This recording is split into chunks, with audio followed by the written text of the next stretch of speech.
Hola a todos, quiero hoy día invitarlos a comenzar esta conversación con una práctica que nos permita traer nuestra atención acá a este momento para que podamos dirigir y enfocar nuestra atención. Entonces los quiero invitar a sentarse cómodamente donde están, con la espalda ojalá recta pero flexible, que sea como un equilibrio entre la estabilidad y la flexibilidad, con las piernas en paralelo, con los pies bien puestos sobre el piso, sintiendo cómo la tierra nos sostiene, nuestros hombros alejados de las orejas, sueltos, relajados, las manos sobre nuestro regazo o sobre nuestras piernas, como a ustedes más les acomode. Y los quiero invitar desde ahí a pacificar el gesto también, soltar el rostro, y vamos a cerrar los ojos al que le acomode. El que no le acomode los puede dejar entreabiertos. Y simplemente vamos a comenzar a hacer una respiración más lenta y profunda, inhalando por la nariz y exhalando por la boca. Unas 3 respiraciones para que vayamos también pudiendo soltar aquellas zonas que quizás notemos un poco más tensas. Entonces volvemos a inhalar por la nariz, lento y profundo, y exhalamos por la boca. Y una más, inhalamos por la nariz y exhalamos por la boca. Y ahora podemos, con los ojos cerrados, a los que les acomode, podemos conectar con el flujo de nuestra propia respiración, tal cual como es, sin querer cambiarla, sin querer modificarla, sino simplemente observando tu propia respiración. Puedes quizás notar por qué fosa nasal respiras mejor, por qué fosa nasal te ingresa mejor el aire. O también puedes notar por cuál fosa nasal sale mejor el aire.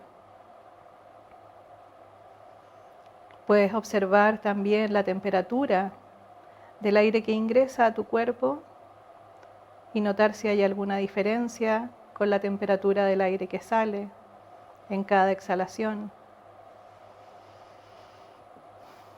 Simplemente observamos sin juicio el fluir natural de nuestra propia respiración, inhalando por la nariz y exhalando por la nariz.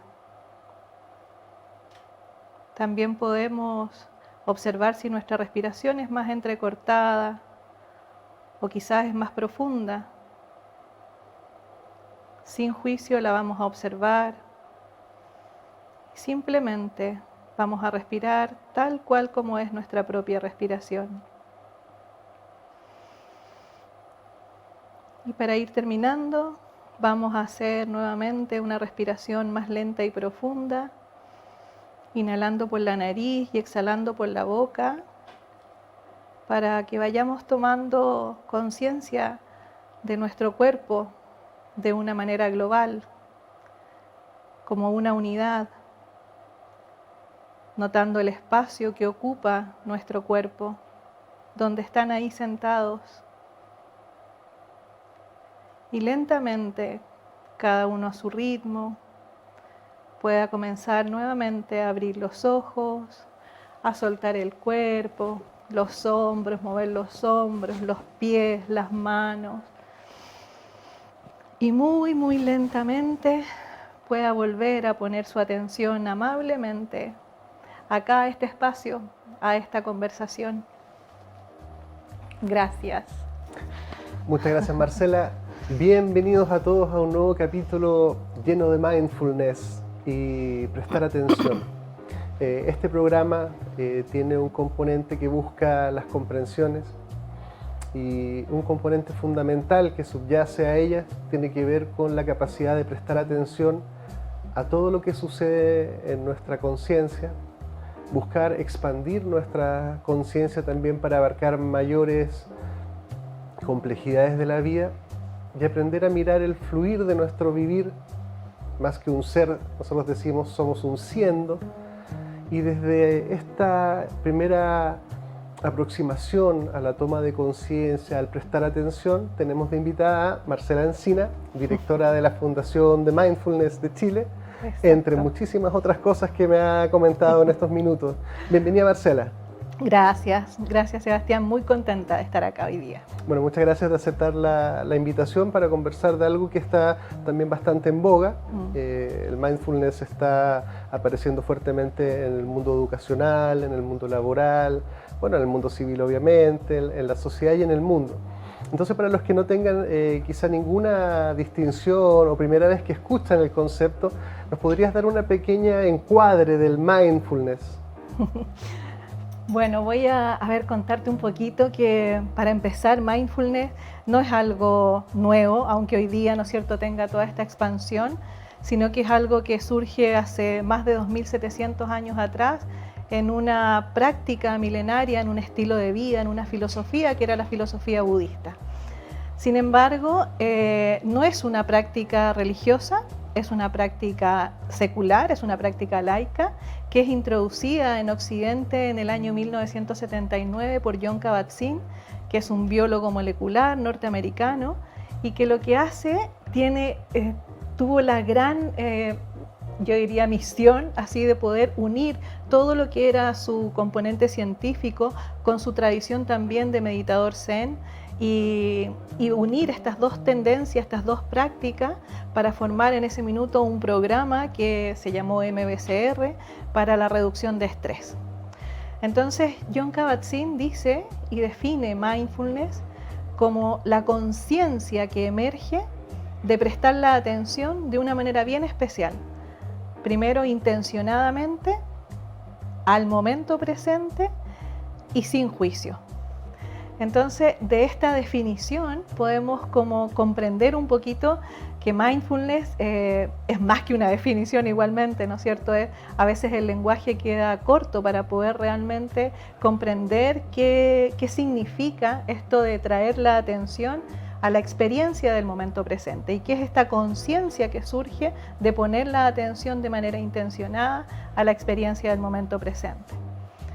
Entonces, de aquí hay tres componentes que son fundamentales. Primero es lo intencional, o sea, la mente lo que hace, y que hacen todas las mentes, es estar divagando con sus pensamientos.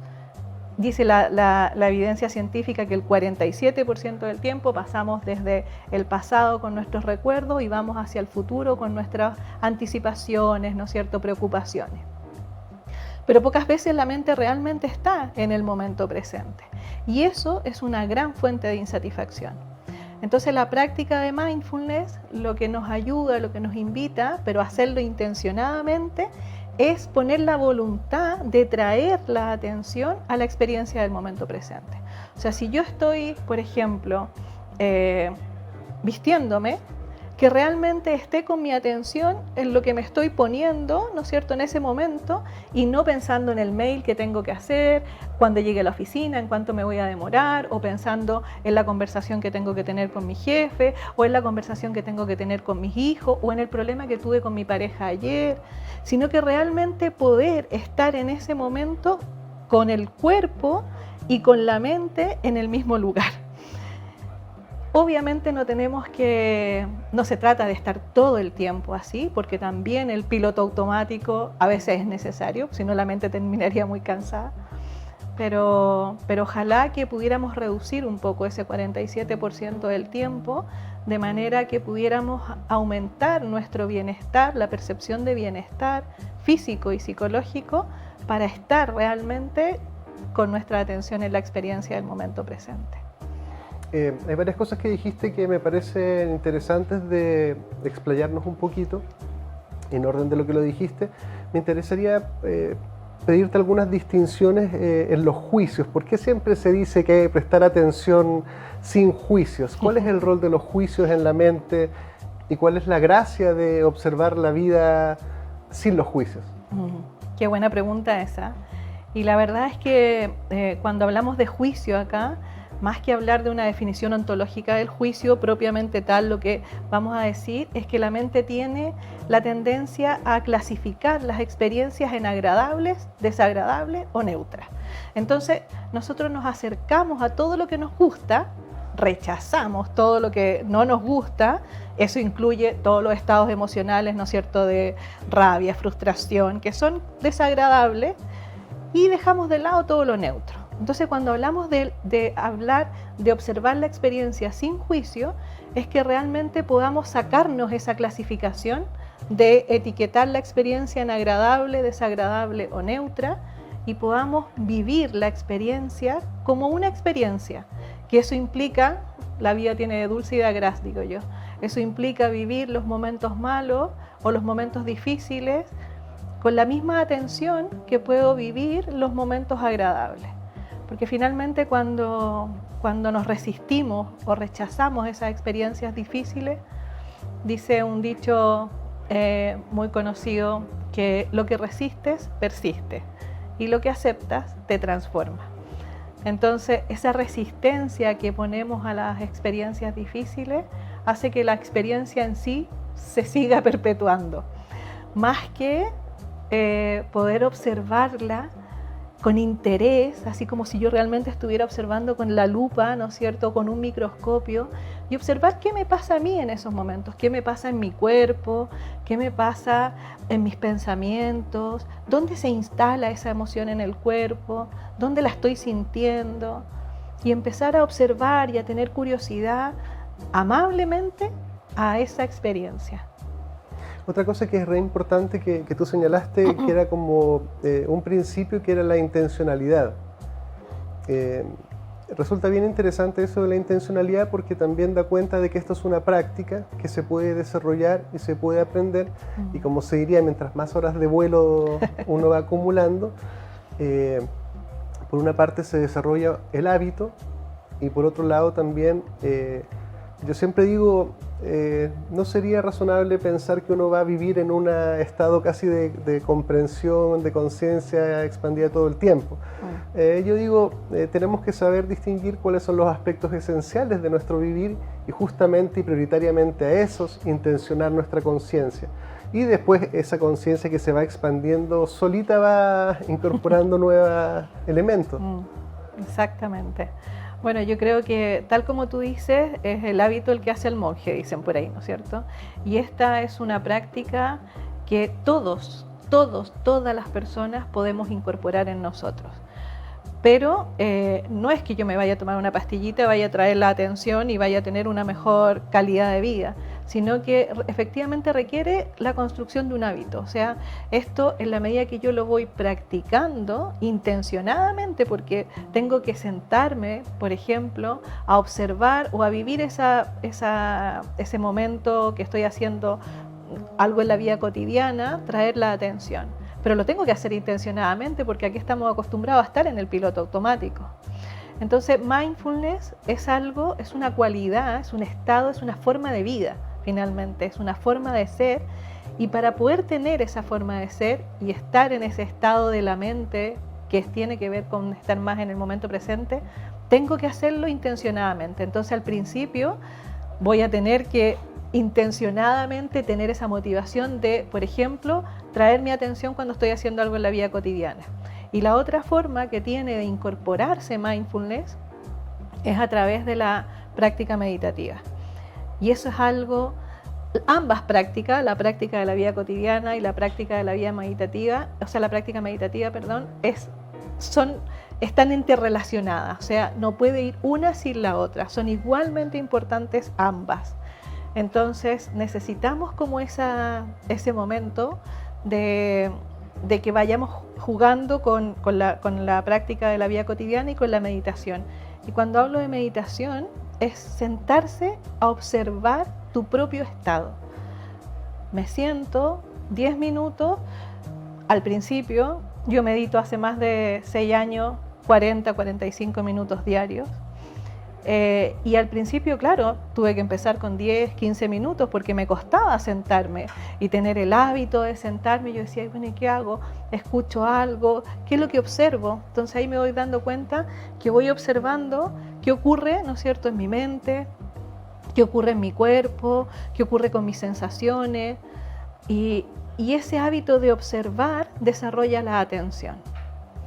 Entonces nos sentamos, observamos y ponemos la atención en un punto de anclaje como la práctica que hicimos al inicio. A la mente, al cerebro le cuesta mucho menos poner la atención en el cuerpo, en las sensaciones corporales o en la respiración que poner la atención en los fenómenos de la mente, en los pensamientos. No estamos acostumbrados a poner la atención en los pensamientos. Entonces es mucho más fácil traer nuestra atención a la respiración, por eso nos sentamos y ponemos atención a la respiración, porque eso nos permite traer nuevamente, ¿no es cierto?, el foco a ese momento. Una de las primeras cosas que uno constata en este camino como de la meditación o el de prestar atención es lo indisciplinada que es la mente. Por más que uno trata de reiterar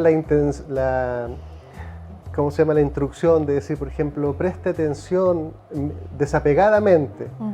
Usted no son sus pensamientos. Usted es el que se da cuenta que está pensando y puede mirar sus propios pensamientos como desde acá. Exacto.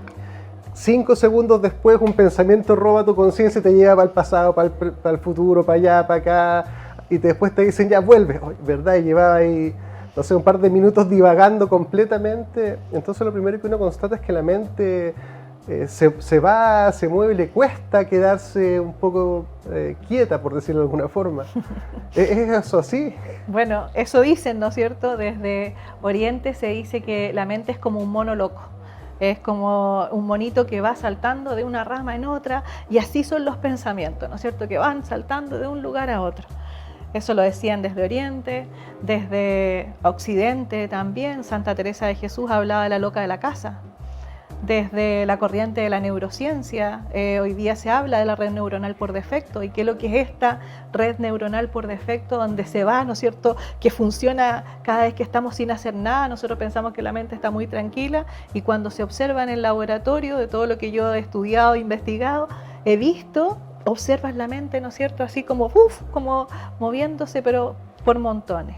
Entonces, efectivamente, no tenemos, lo que hace la mente es que surgen los pensamientos de manera involuntaria, imprevista, y además no eligen dónde irse.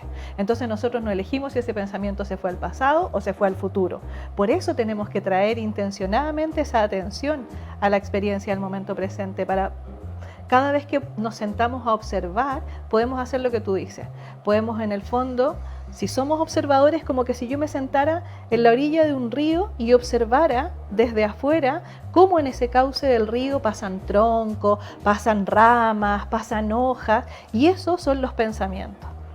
Entonces, cuando yo hago esta práctica y trabajo la atención, soy capaz de ir desarrollando esta observación que me permite distanciarme un poco para observar que finalmente no soy mis pensamientos, soy la que observa esos pensamientos. Tampoco soy la emoción en ese momento, soy la que observa esa emoción, y somos finalmente mucho más que eso. Y es con eso con lo que podemos conectar, con eso mucho más grande que nosotros mismos creemos que somos. Entonces limitamos nuestra experiencia a esa conciencia que tenemos de que me enojé con alguien y estoy en esa emoción y pienso que mi vida es todo eso. O estoy, ¿no es cierto?, con un pensamiento y estoy en ese pensamiento. Es curioso, aprovechando la metáfora que tú señalas de estar sentado en el río mirando los pensamientos, yo pudiera seguir jugando con la metáfora y decir, es como si lo que nosotros buscamos está cruzando el río. Porque muchas veces nuestros pensamientos nos distraen, nos engañan, hay autosabotaje, hay programaciones también de la infancia, programaciones culturales. Y cuando uno dice, bueno, ¿qué me pasa?, no es tan sencillo como uno quizá pudiera pensar o no, depende de cada uno. No es tan fácil darse cuenta de que, y comprender por qué me está pasando lo que me está pasando. Primero, es difícil tomar conciencia de lo que me está pasando. Mucha gente, por ejemplo, vive con un monto de ansiedad permanente y no se da cuenta que está ansioso. Y cuando trata de introspeccionar, se encuentra pensamientos para allá, para acá, razones, justificaciones, preocupaciones del pasado, del presente, del futuro. Dice, ya, pero presta atención, y cuando como ya calma un poco el río y ve que hay ahí, o ve que hay más allá del río. Y cuesta eso, pues cuesta, la mente confunde, divaga, es indisciplinada, es antojadiza, hay muchos autoengaños también. Y así son las mentes, y finalmente así somos nosotros. Entonces yo creo que lo bonito de esto es que el darse cuenta, mindfulness te permite aprender a darte cuenta. Y ese darse cuenta es traducir un poco lo inconsciente en hacerlo más consciente. Entonces voy tomando conciencia, por ejemplo, de mis emociones y aprendo a identificar las emociones, aprendo a nombrar las emociones. Hoy día sabemos que existen más de 500 fenómenos afectivos, pero nosotros cuando yo te pregunto ¿cómo estáis?, lo más probable es que me vaya a decir bien, mal, estresado a lo mejor. Pero no conectamos realmente, primero porque cuando yo hago la pregunta no quiero que el otro, ¿no es cierto?, no quiero como entrar en lo profundo. ¿Qué pasa si él me dice, no, estoy triste? ¿Qué hago yo entonces a veces con eso que le pasa al otro? ¿O qué hago yo cuando yo digo realmente, bueno, me siento triste o me siento frustrada o tengo, no sé, impotencia, tengo rabia? Mindfulness nos permite aprender a tomar conciencia en eso también, en poder identificar la emoción, nombrarla, saber qué te pasa en el cuerpo con la emoción, tomar conciencia corporal. El tomar conciencia corporal también nos ayuda, que lo que estábamos hablando al inicio, ¿no?, nos ayuda también a tomar mejores decisiones. El tener mayor conciencia emocional, corporal, de tus sensaciones, de tus pensamientos, también nos ayuda a mejorar nuestros vínculos, nos ayuda a establecer relaciones más sanas. La práctica de mindfulness también está comprobado que aumenta la productividad también. En la medida que yo trabajo la atención, desarrollo la concentración. Y al desarrollar la concentración también puedo, ¿no es cierto?, mantener mi atención más tiempo sostenida en un trabajo, en una actividad, y eso me hace ser también un poco más productivo. Entonces, la productividad, la creatividad. A veces queremos resolver un problema desde el mismo lugar en el que ese problema fue creado. Y estamos, ¿no es cierto?, insertos como dentro del mismo espacio, no pudiendo ver un poquito más afuera. Y la práctica de mindfulness también te permite ampliar la percepción. En la medida que amplío la percepción, puedo buscar respuestas más creativas a los problemas que quizás hoy día mismo tengo y que no estoy sabiendo ver cómo resolverlo porque lo estoy mirando sin esa conciencia más ampliada. Es bien interesante el hecho como de darse cuenta, que es como un poco la conciencia, es como un darse cuenta. Exacto. En la mayoría del tiempo, por defecto, no nos damos cuenta, en verdad. Andamos como haciendo cosas, moviéndonos de aquí para allá, y cada día se interponen mayores dificultades. Por ejemplo, el tema del smartphone, que es un desconcentrador esencialista. O sea, el smartphone lo que hace es desconcentrarte de lo que te pueda estar pasando a ti y llevar tu foco y tu atención al contenido de la pantalla. Y eso también puede operar claramente como un distractor de la conciencia, que finalmente impide que, si por un lado la práctica del mindfulness, la práctica del prestar atención es un camino de autoconocerme y de comprender, el vivir desconcentrado es la práctica de no conocerme e ignorarme, y básicamente impide la acción correcta, como dicen los budistas. De alguna forma, cuando uno se comprende y llega a ese punto, la acción correcta deviene por coherencia. Pero si tú no vives en la ignorancia, no aparece la acción correcta, aparece cualquier cosa y ya vais viendo cómo te va y si resulta o no resulta. Y lo peor de todo es que si te va bien tampoco sabes por qué te fue bien, y si te va mal dices, chuta, siempre me va mal. Exactamente. Bueno, yo comparto contigo, hoy día creo que tenemos los niveles de inatención más altos de la historia de la humanidad. Creo que esto de levantarse en la mañana y que lo primero que haga es buscar mi teléfono, mirar mis redes sociales, buscar el WhatsApp, ver lo que pasa en Instagram, me mantiene, obviamente, genera, ¿no es cierto?, una cuota de ansiedad súper importante en nosotros que no somos conscientes. Entonces, el estar conectados hoy día, la cantidad de horas que pasamos conectados, efectivamente. Conectados y desconectados. Claro, bueno, obviamente conectados sí. Ahí y desconectados, claro. ¿No es cierto? La fundación dice, Fundación Mindfulness desconecta para conectar. Como un poco desconectarnos de eso para realmente fijarnos en poder observar eso que tú dices que es tan importante, que es trabajar en nuestro autoconocimiento. O sea, yo creo que la práctica de mindfulness, tener esa intención, esa voluntad, generar ese hábito de observar, ¿no es cierto?, te permite conocerte. Finalmente, Jon Kabat-Zinn decía que cuando uno medita es observar su propio estado mental, es conectarse y familiarizarse con uno mismo. Y siento que es tan importante desde ahí para también liderar tus propios procesos, o sea, cómo lidero mi vida, cómo conecto con mi propósito, con el sentido vital, con lo que vengo a hacer a este mundo. Pero si estoy todo el día pensando y creyendo que el mundo es las personas que veo en las redes sociales o la conexión o el mail que tengo que mandar, ¿no es cierto? Y estoy como inserta en eso, obviamente pierdo una gran cantidad de energía también que la destino a eso y que no me permite crear cosas nuevas desde ahí.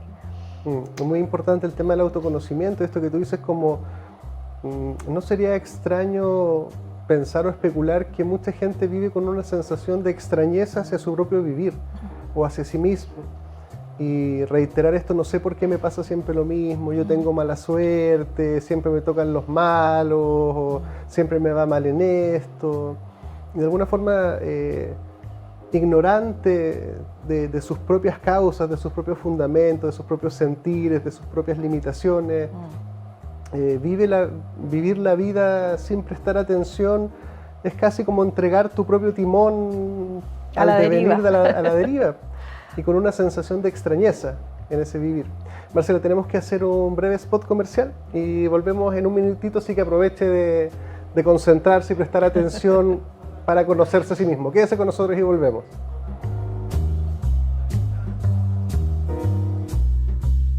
En Clínica Nueva Costanera trabajamos día a día por tu salud y la de los tuyos. Contamos con una amplia trayectoria entregando salud y bienestar con servicios médicos integrales, gastroenterología, endoscopía, pellet antialcohol, programa de balón intragástrico, bioimpedenciometría, entre otras prestaciones. Visita nuestra página www.clinicasnuevacostanera.cl e infórmate de todas nuestras prestaciones. Clínica Medical Home, líder a nivel nacional en hospitalización domiciliaria y servicios ambulatorios para pacientes agudos, subagudos y crónicos. Clínica Medical Home entrega a su disposición experiencia y trayectoria en salud a través de servicios especialmente pensados en las necesidades de cada persona, adaptando el concepto de comodidad a sus instalaciones y residencia mediante altos estándares de calidad. Visítanos en www.cmhchile.cl. Clínica Medical Home. En Clínica Gastrosalud contamos con equipos médicos de excelencia y tecnología de punta para garantizar salud y bienestar a un excelente costo. Contamos con servicios médicos integrales especializados en tratamientos gástricos y programas completos para la obesidad. Realiza tus reservas de hora en la página www.gastrosalud.cl. En Clínica Apoquindo contamos con una infraestructura de primer nivel para ofrecer servicios de instalación de balón gástrico, pellet antialcohol, cirugías plásticas reconstructivas, cirugías estéticas, kinesiologías, psicología, psiquiatría, nutricionista. Visítanos en www.clinicapoquindospa.cl. En Logan Abogados contamos con profesionales altamente comprometidos con los intereses de nuestros clientes. Nuestro staff está capacitado para entregar mucho más que una asesoría integral y especializada, pues buscamos proporcionar la tranquilidad que sus intereses merecen y necesitan. Visítanos en www.logan-abogados.cl.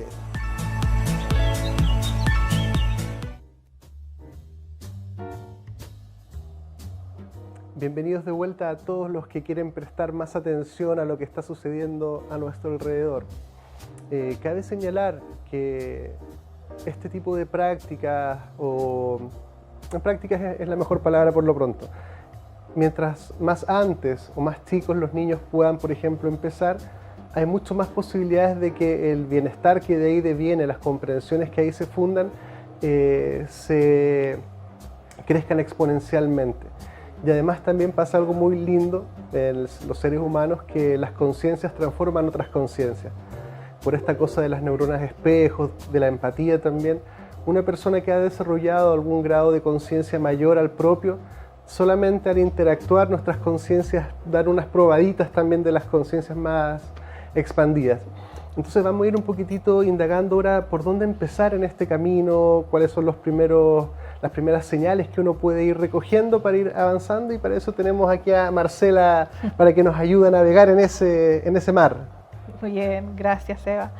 Bueno, creo que dijiste algo que es súper importante, ¿no es cierto? Si esto lo empezáramos a incorporar desde chiquititos, los niños son como muy esponja y eso les aparece finalmente transversal y es transparente en su vida. Entonces, si nosotros logramos incorporar mindfulness, lo podemos hacer de dos formas, a través de lo que llamamos las prácticas formales y a través de lo que llamamos la práctica informal.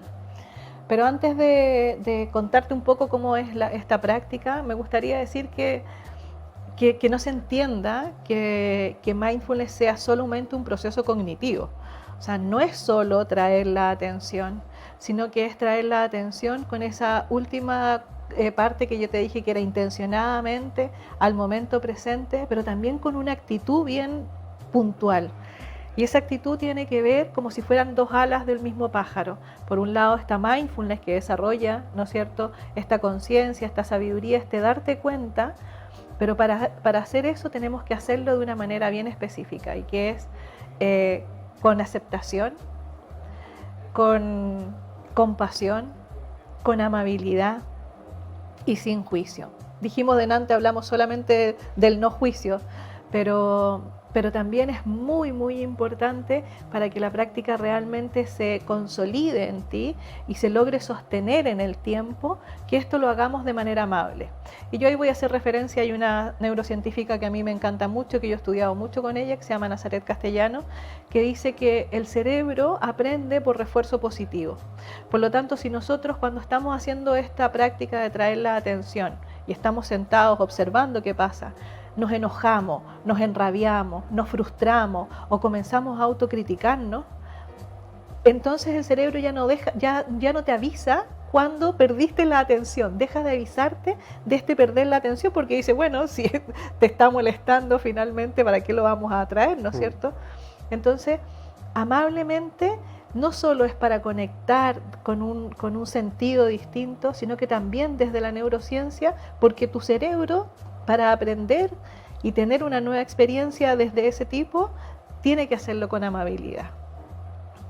Y con compasión. Tú hablabas de la empatía, ¿no es cierto? Cómo resonamos con estas neuronas de espejo. Efectivamente, si nosotros no practicamos o no tenemos esta sensibilidad que surge al ver el sufrimiento del otro, finalmente la práctica de mindfulness tiene que ver con disminuir el sufrimiento. Y no solamente el sufrimiento mío, sino que también el sufrimiento del otro. Y eso es la compasión, es observar, darse cuenta de ese sufrimiento que es tan propio en el ser humano, que puede ser tuyo, que puede ser del otro, junto con la necesidad de querer hacer algo por aliviar ese sufrimiento, junto con la motivación de querer hacer algo por aliviar ese sufrimiento. Entonces ahí hacemos la práctica y hacemos que esta práctica realmente tenga un sostén que le permita mantenerse en el tiempo y que tenga un sentido, que no sea un porqué solamente para volverme más productivo, traigo mi atención y me pongo a enfocar, ¿no es cierto? Sino que eso lo hagamos con esta humanidad compartida, como dice el gran psicólogo que también transmite mucho de mindfulness en Chile, que es Claudio Araya, sino que lo hagamos para que podamos vivir todos mucho mejor ahí, en esa resonancia empática, en esa compasión, en esa amabilidad y finalmente también en la aceptación. La cualidad que más se desarrolla con la práctica de mindfulness es la aceptación. Si yo llevo harto tiempo practicando y me doy cuenta que finalmente no estoy aceptando, es porque la práctica no la estoy incorporando. Entonces, trabajar la aceptación, que significa soltar el control sobre las cosas que no puedo controlar, no significa resignarme, no significa cruzarme de brazos, significa que simplemente suelto el control de lo que hoy no puedo controlar en este momento presente y suelto las expectativas sobre el resultado de mis acciones. Eso significa aceptar. ¿Y cómo hacemos todo esto finalmente? Como decías tú, es practicando primero. Ojalá pudiéramos hacer todos media hora de meditación diaria, porque eso nos traería calma, nos traería este proceso de ir observando. Está asociado a tantos beneficios, la verdad, o sea, ya también físicos, pero es sentarse y me siento, puedo sentarme en el mismo lugar donde estoy, no necesito, ¿no es cierto?, una postura especial. Ojalá pudiera hacerlo con una postura más cómoda, porque la postura te permite sostener también el proceso de la meditación. Entonces, meditar 10 minutos, sentarse a observar en un principio, poner un temporizador de tu celular y poner 10 minutos y me siento a poner la atención en mi respiración durante 10 minutos y voy subiendo semana a semana. Ojalá pudiéramos llegar a 40, 30 minutos por lo menos diarios. Y lo otro es con las prácticas de la vida cotidiana, o sea, cada vez que me doy cuenta que estoy como en este piloto automático, o hacer el ejercicio de comer con atención plena. ¿Cómo hago esos ejercicios? Usando los sentidos. Si yo uso mis sentidos, puedo hacer las cosas más lentas y puedo conectar más con la experiencia del momento presente. Es bien curioso, bueno, la aceptación es un temazo, como tú dices, temazo. Pero quiero llegar ahí, pero resaltar un poquitito una palabra que me gusta como que acerca a esto de prestar atención, que es como el saboreo, que le llaman el savoring de los gringos. Saborear, darse un tiempo y saborear no solamente lo que nos gusta, sino que justamente la aceptación implica una actitud de recibir lo que viene y saborearlo en el sentido de a ver, tienes pena, préstale atención, qué cualidades tiene, que todos podemos convenir de que todos los seres humanos en algún momento experimentamos pena, pero cada pena es única de muchas formas. Y el descubrir la propia, hay una tremenda invitación a sostenerla, que es contracultural y contraintuitiva, porque la mayoría de la gente reacciona en automático en sacarla. Tengo pena, tiene que acabarse. Claro. Estoy ansioso, tiene que irse. No sé, me da vergüenza, tiene que pasarse. Y todas esas cosas de alguna forma niegan, y por eso que no son aceptadas. Uno las rechaza, las quiere sacar. Quiere que abandonen mi ser para volver a las emociones o los estados neutros o positivos, ojalá más positivos, pero neutros pareciera ser suficientemente bueno. Pero implica darse un tiempo, implica sostener el foco que tú le dices, o sea, el luchar con la primera programación de sácalo. Entonces, no, espérate un poquito, vamos al revés.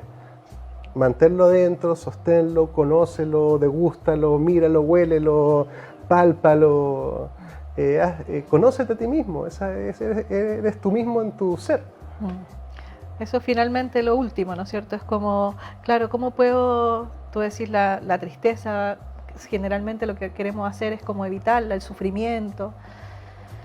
Cuando logramos darnos cuenta y trabajamos la práctica de mindfulness, logramos observar y poner atención a esa emoción y estar en esa experiencia. ¿Cómo lo hago?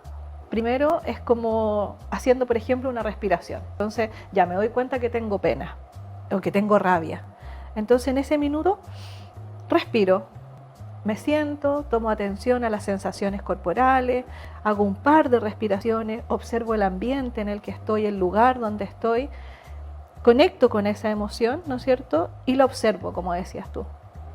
Y al observarla, ¿qué hago? La observo con esa curiosidad, también puedo entender el mensaje. No hay emociones buenas o malas. Hoy día sabemos también que todas las emociones nos están diciendo algo. Entonces, saber qué me está diciendo la tristeza. Por ejemplo, la tristeza me conecta con lo que es importante para mí. La rabia me ayuda a poner límites. El miedo me ayuda en la sobrevivencia. Entonces, bueno, entender también y observar ahí esa emoción. Entonces respiro, hago una práctica pequeña, cortita, que me permita ahí estar. Y trato de sostener. Al principio quizás van a ser 2 minutos, 3 minutos, voy a decir al tiro, no, que se vaya la pena, que se vaya la rabia.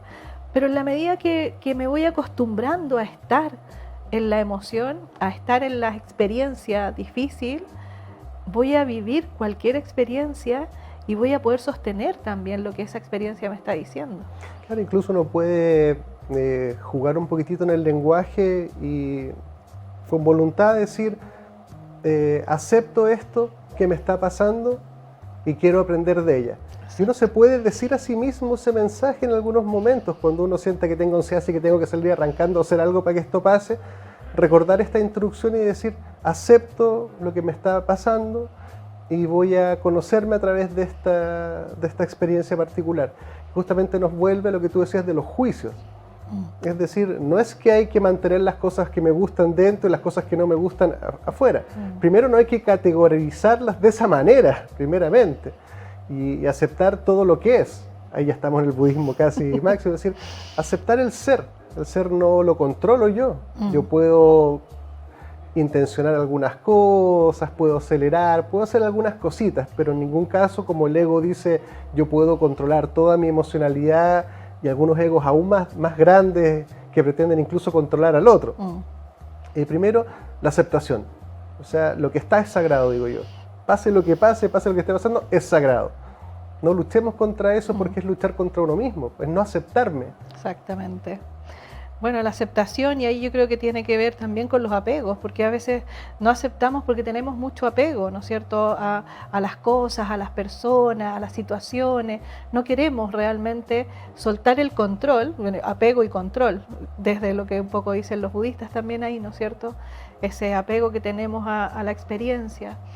Yo siento que efectivamente, si vamos cultivando la aceptación, nos aceptamos, aprendemos también a aceptarnos a nosotros mismos. Es como decir, la aceptación tiene esa posición de soltar y decir, bueno, esto es lo mejor que me pudo haber pasado.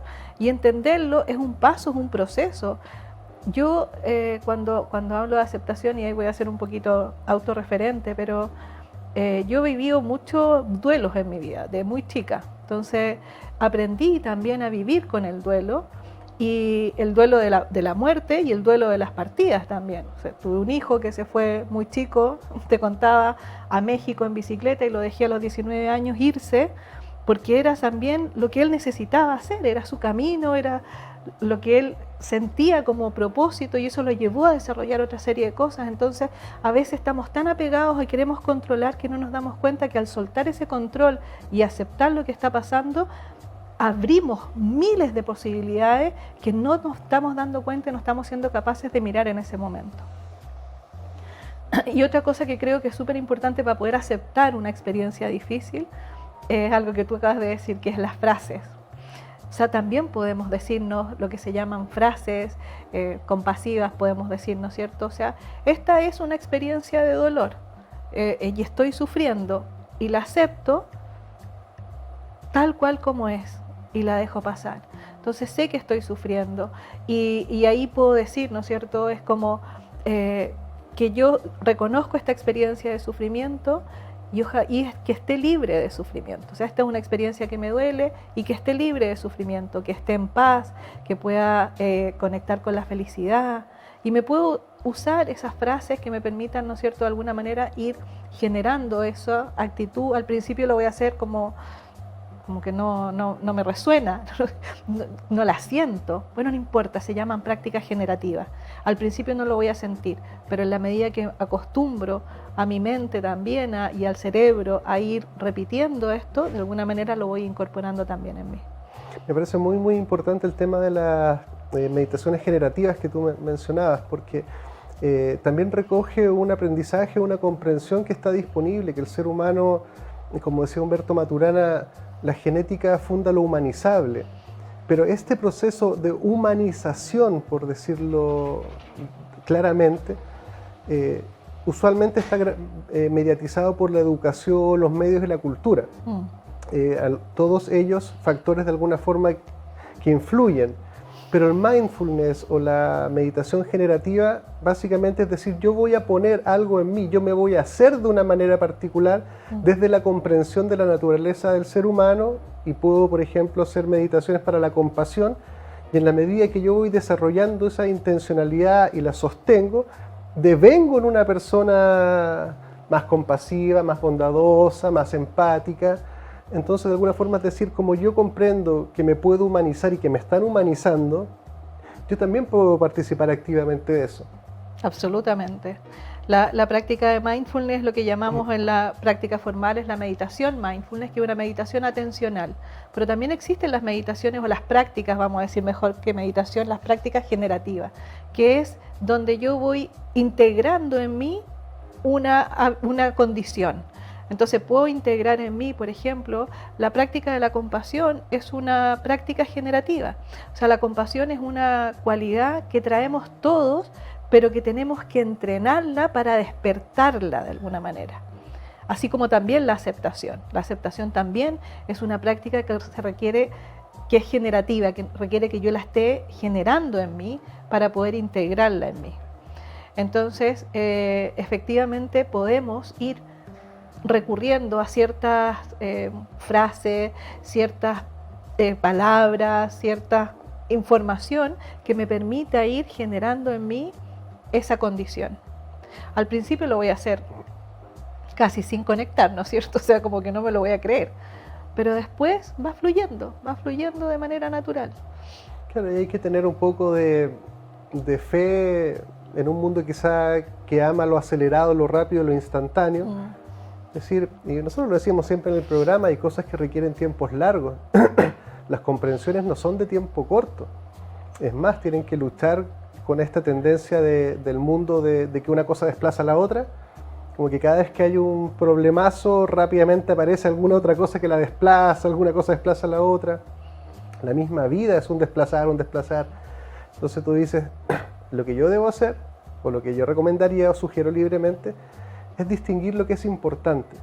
Y eso intencionarlo y generarlo, o sea, buscar eso que tú dices, mira, aquí me voy a parar, aquí me voy a detener acá. Esto, por ejemplo, a ver, una baja autoestima. Tú dices, no puedo tratar de vivir ocultándola, haciendo que pase rápido.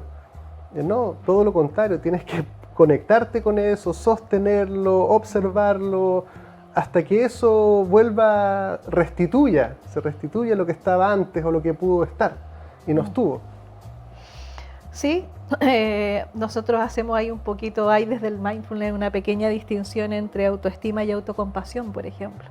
A veces la autoestima te pone como en una condición más de evaluación, como que uno se tiene que estar evaluando como en relación a uno mismo y en relación al otro. Tengo más o menos autoestima. Entonces a veces como trabajar un poquitito más que la autoestima es la autocompasión con uno. Cuéntanos un poquitito de la autocompasión. ¿Cómo soy menos crítico conmigo mismo? Nosotros tenemos como esa tendencia natural, digo yo, al Pepe Grillo, ahí el crítico, ¿no es cierto? De que pucha, qué tonta, que hice esto, que pava, que me equivoqué, ay, que soy lento, hoy que no puedo con esto. Entonces también vamos generando un poquito eso mismo que nos estamos diciendo, lo vamos construyendo. Si finalmente el lenguaje genera realidad, eso es algo que es absolutamente cierto. Entonces, ¿cómo cambiamos un poco, ponemos una barrera a esa autocrítica desarrollando la autocompasión? Y la autocompasión es una práctica, también una práctica generativa, que en el fondo consiste en darte a ti mismo ese cariño y ese consuelo que a lo mejor le darías a un amigo cuando está muy triste. Tú cuando tienes un amigo que está muy triste, vas, te sientas, lo invitas, le conversas, lo llamas, pero cuando se trata de hacer eso con nosotros, no lo hacemos. Entonces la autocompasión, es esa práctica que nos permite, esa conciencia que nos permite tratarnos a nosotros mismos con la misma amabilidad, con el mismo consuelo, con el mismo cariño, como si tratáramos a un ser que está sufriendo, a un gran amigo. Y esa autocompasión, la práctica de la autocompasión, nos permite generar como una barrera un poco a esta autocrítica. Entonces nos hace ser más amables con nosotros mismos, nos hace sentirnos más seguros, nos hace poner también más atención en nosotros y tener como más libertad finalmente para actuar de acuerdo, porque nos hace aceptarnos también. Finalmente la autocompasión, el ser más autocompasivo con nosotros, también nos permite aceptarnos más a nosotros mismos. Es bien bonito la compasión, es una palabra y un fenómeno que se experimenta muy poco. Que si uno lo pudiera describir, la compasión, bueno, sin pretensión de agotar en ningún caso las distinciones o las comprensiones, pero la compasión es cuando el sufrimiento del otro se constituye como el fundamento por el cual yo le voy a dar amor o lo voy a ayudar. Es decir, que sea el dolor del otro, el sufrimiento del otro, lo que hace que mi alma de alguna forma se vuelva llana a dar, bondadosamente. Y es bien bonito ese lugar para intencionar y para comprender en temas políticos, sociales, familiares, humanos. O sea, imagínate que también hay otro concepto que siempre me gusta resaltar, que es la ternura, que anda por el barrio, porque la ternura también es como llegar a sentir tal fragilidad en el otro, que es esa comprensión de fragilidad lo que hace que a mí me nazca el cuidar, que se ve mucho con los bebés. La ternura está muy en ese ciclo de la vida, no es lo único ciertamente, pero si nos dedicáramos a intencionar, a generar prácticas que nos conectaran y azuzaran esas brasas que tenemos, que son biológicas, espirituales, si tú quieres, pero están ahí, son parte de nosotros. La capacidad de la ternura está dentro de nosotros. Podemos acallarla completamente y volvernos unos monstruos insensibles hasta el sufrimiento más grande y caer en las psicopatías. O por otro lado, saber que, por ejemplo, hay gente que está sufriendo acá y yo decir, yo no puedo vivir en paz ni tranquilo sabiendo eso porque su dolor me duele también. También conecta con la empatía. Y es desde el Buda decía, el sufrir es parte de la vida, está ahí. Yo sufro, tú sufres, pero hagamos algo juntos, nosotros, para aliviarlo. Dicen que hay 3 grandes dolores en la vida, ¿no es cierto?, que además son parte de la humanidad, que nos hacen sentir esta humanidad compartida, que es la muerte, todos nos vamos a morir, la vejez, todos vamos a envejecer, y la enfermedad, que son dolores comunes a toda la humanidad.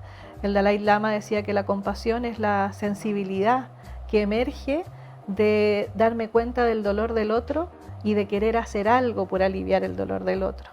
Entonces, tal como decís tú, ¿qué sociedad tan diferente podríamos construir si nosotros fuéramos y nos pudiéramos dar cuenta de que a lo mejor el otro está actuando porque tiene un tremendo dolor y no soy capaz de ver ese dolor que está ahí? Entonces, cuando lo reconozco, lo observo y me puedo relacionar de una manera distinta ante ese dolor, con esta empatía, con esta ternura, con esta forma mucho más atenta, más consciente, más presente. O sea, cómo desarrollamos la presencia también, eso es algo que Mindfulness nos ayuda increíblemente. Cómo realmente estoy frente al otro, con el otro y para el otro. Pero ahí en cuerpo y alma realmente, conectando más que con lo que cuando uno a veces habla, o está escuchando, a veces quiere como dar una respuesta, como que estamos en una conversación siempre como para dar una respuesta. Entonces, ¿qué pasaría si cambiamos como eso y queremos aprender a realmente, estoy escuchando porque estoy escuchando al otro? Y estoy además, donde yo me formé en la Escuela Española de Desarrollo Transpersonal, decían escuchar con una oreja adentro y una oreja afuera. Entonces, escuchar con una oreja adentro es escuchar lo que a ti te está pasando cuando estoy hablando con el otro o cuando estoy conectando con el otro. Y escuchar con una oreja afuera es realmente poner la atención en lo que al otro le está pasando. Que a la vez me gustó la bonita, frase, la voy a repetir por ahí. Es bien clara y clarificadora para entender esta cosa que, bueno, yo también digo, es como el primer aprendizaje en estos caminos, digo yo, es el viaje hacia adentro. Y el segundo paso es darse cuenta que no hay adentro ni afuera, pero hay que partir por alguna cosa. Entonces la oreja es esto de decir, claro, hay algo que está aquí y algo que está acá, y eso hace que aparezca en nosotros, porque nos está pasando. ¡Ay, qué bonito! Mira, nos está pasando. Oreja adentro, oreja afuera y como... Una danza en el nosotros. Exacto. Otra cosa que, bueno, reiterar que esto, yo siempre digo, los niños son una fuente de aprendizaje increíble. Los niños, si tú les pudieras hacer trabajos a los 6 años de compasión, de bondad, de honestidad, los niños la incorporan, y los niños son así como si tú les dices que esto es importante, ellos lo aceptan como importante. Ahora, si uno como padre o como cuidador, educador, qué sé yo, no les dice nada importante o cree que todo es importante, que todo da lo mismo, se pierde una gran oportunidad si nosotros pudiéramos tener solo una generación en las cuales en todos los colegios, liceos, instituciones, se meditara, no sé, generativamente, o prácticas generativas de la compasión, de la bondad, de la ternura. Esos niños crecerían de otra forma completamente distinta a los que hoy en día se pueden describir como la tendencia al individualismo, a la satisfacción instantánea, al placer, al falso placer de que se agota en el mismo acto de estarlo experienciando, esta cosa. hay cierto como placer trascendente que no se agota nunca. Exacto. Y hay otros placeres que son como drogas. Aquí la tengo, se me acabó, necesito más, necesito más, necesito más. Y nunca va a terminar eso. Nunca va a terminar, porque yo creo que a veces tenemos que aprender a rescatar experiencias de otros lugares. A ver también, mira, yo tuve una hermana que vivió 15 años en Katmandú, en Nepal. Yo tuve la posibilidad de viajar varias veces a Katmandú y tú te das cuenta y observar un poco la realidad más de local, digo yo, que de visita. Entonces ahí uno observaba cómo los niños, siendo tan niños, se sientan a meditar y se sientan a observar, se sientan a respirar, y cómo van trabajando desde chiquititos, que es algo que les surge absolutamente de manera natural.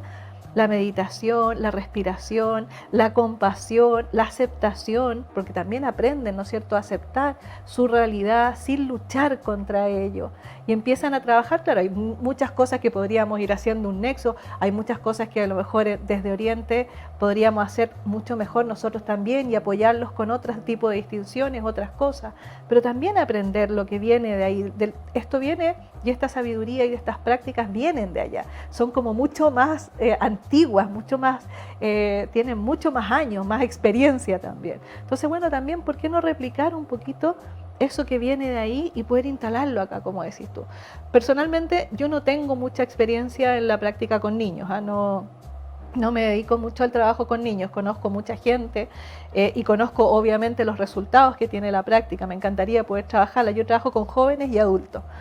Pero efectivamente hay mucha evidencia científica, hay mucha investigación que respalda lo que tú estás diciendo. O sea, ¿cómo podemos instalar un cambio desde chiquititos con estas prácticas? Marcela, se nos está acabando el tiempo. La conversación ha fluido muy gratamente y quería regalarte un minutito para que puedas orientar a la gente que le interesa cómo ubicarlos y saber en un minutito. Máximo. En un minuto, bueno, a mí me encantaría poder que nos siguieran. Nosotros estamos en redes sociales, estamos en Instagram, @Fundación Mindfulness, tenemos página web www.fundacionmindfulness.org. Siempre estamos tratando de hacer alguna actividad gratuita en el mes, cosa de hacer un curso, un taller de mindfulness, de meditación, y también tenemos otras cantidad de cursos y de formaciones para desarrollar, por ejemplo, la conciencia emocional, el liderazgo. Tenemos un diplomado en mindfulness y meditación, y también trabajamos haciendo intervenciones en organizaciones. Hoy día estamos trabajando también con Teletón, apoyando a la Teletón con un programa de mindfulness y meditación para todas las organizaciones. Así que bueno, tratamos de apoyar desde lo organizacional. Nuestra misión como fundación es poder contribuir a desarrollar el bienestar y mejorar la calidad de vida de las personas y las organizaciones. Y desde ahí trabajamos. Muchísimas gracias, Marcela Encina, directora de Fundación Mindfulness Chile. A todos los que les interese la temática y quieren iniciar este viaje de autoconocimiento por el bien propio y de la humanidad, ya saben por dónde curiosear. Muchísimas gracias a los que nos siguen, suscríbanse en YouTube, que hay muchos contenidos importantes para poder observar y sostener. Muchísimas gracias, Marcela. Gracias a ti, Sebastián. Muchísimas gracias a todos. Muchas gracias a todos también.